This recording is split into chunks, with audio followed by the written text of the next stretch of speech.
Hi, I'm Margot Massery, founder and owner of Margot's Bookkeeping Services, LLC.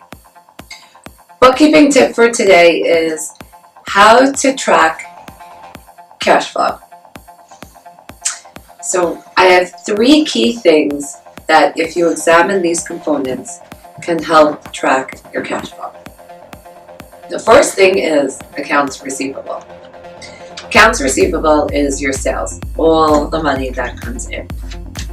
Really tracking it and staying on top of that helps you, in the most part, really great. The second thing is inventory. When you have to buy inventory, that reduces the cash flow. So really developing a method of knowing how much inventory you need to keep on hand.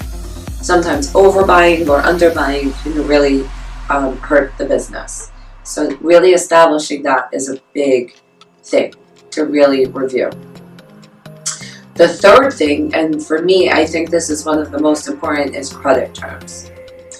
How often you get to pay certain vendors. So for instance, you might have heard me say this example before, like a bagel store.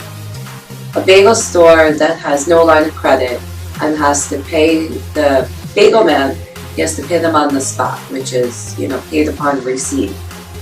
But he didn't make the sale yet, so he has to outlay that money. So for a person like that, credit terms of upon receipt is a very tough term to keep because he didn't make the sale yet. When you get to review those three items, which were accounts receivable, inventory, and your credit terms, it helps you see the pattern overall of the business. When you see the pattern overall in the business, you start to develop these different lights in your head of different ways that can help you in the business.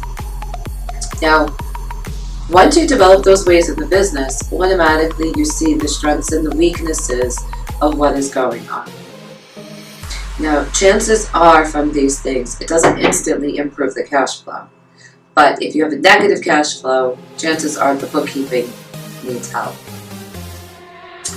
Now, the last thing I want to say is when you keep on top of these three items, what happens is when the need to become proactive in the business comes up, it will work out.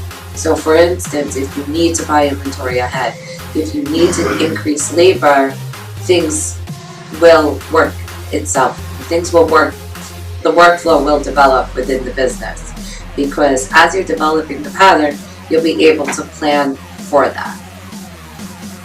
If you have any questions on this, please feel free to let me know.